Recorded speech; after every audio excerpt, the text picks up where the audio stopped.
red or blue, it'd be my OBGYN office. It's the bright white light in the corneas and the little secret curtain to hide your pee cup for a blood test. Yeah, so I am the last open micer of tonight.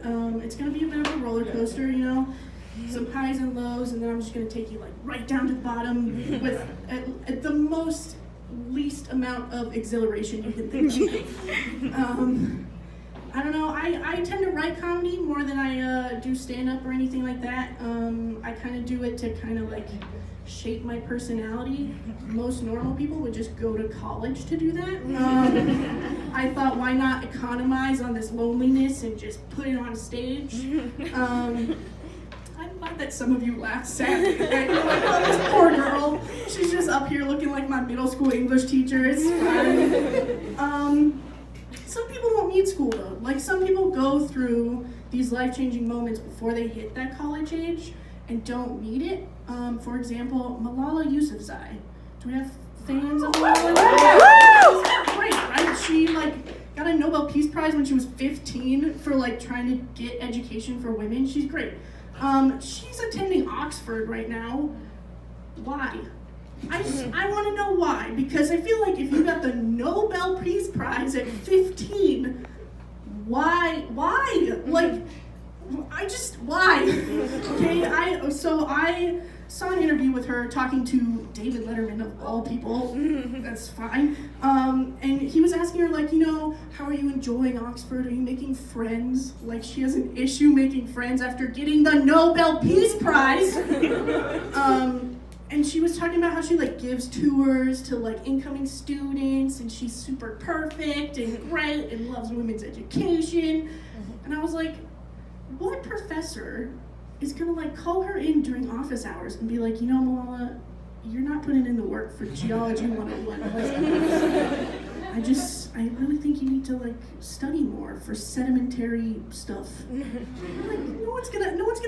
No professor is gonna give her an F on an exam and be like, you're not pulling your weight in psych. I'm sorry, it's just you're gonna have to take this class next year. It might take you 5 years to graduate.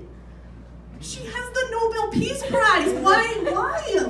Is she gonna walk across that stage, take her little piece of paper from Oxford, and shake the dean's hand, and be like, I have a Peace Prize, and you're 80. Why?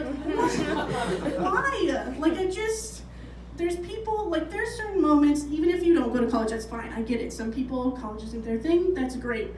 I'm in my 4th year of college. I'm starting to realize it's probably not my thing either, but I'm too late and I've already committed. But I get it. Some people, college isn't their thing. You can still have life-changing experiences in everyday life. That's fine. I'll tell you, one of mine happened today actually. I got sized for bras with one of my closest friends in the same dressing room. That was a great time. I highly recommend Stephanie if any of you decide to go to Victoria's Secret. She's great.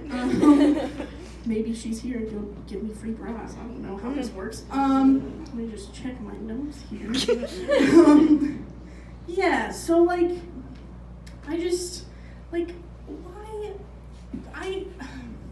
college, okay? College. Let's talk about that, right? It's 2 blocks from here. Everyone hates that it causes traffic.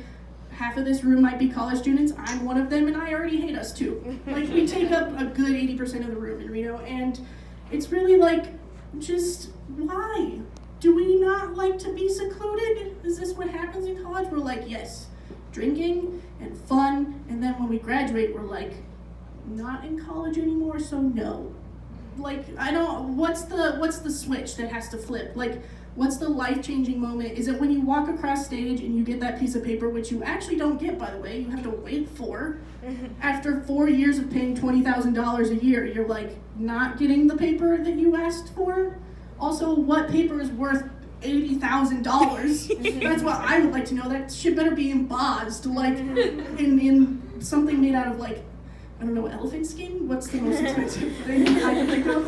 I don't know, I'm a dollar store girl, so it's fine. But there's these life-changing moments, when I was in 4th grade, I hit my PE teacher in the face. That should have been enough for me. I didn't need to go to college. It's fine, I peaked. Everyone loved me because we all hated her. It was fine. why did I decide to go to college? You know, like, the people who decide they don't need to go to college, I applaud you. That is a bold move, because it's like expected of society to go to college now, but like most people change their major 56 times, right? And usually the more you change it, the more complicated it gets. So like somebody will be like, yeah, I'm a business major as a freshman. And then by the time they're a senior, they're like, I am a philosophy major, only talking between 1803 and 1807. Talking about one philosopher, you don't know his name, but he's probably an old white guy. And my minor is about his gray hair and how it fell out between the years of like 21 and 22. Like, it's, we got a woo for falling hair. I'm into it. Let's go, I'm great. But like, the specialization stuff in between is just like, college is not worth it after 4 years. And I feel like I'm too late in the game to tell any of you here, because I feel like all of you have already passed this moment, but don't go to college. It is my PSA. My name has been Vivian. Thank you very much.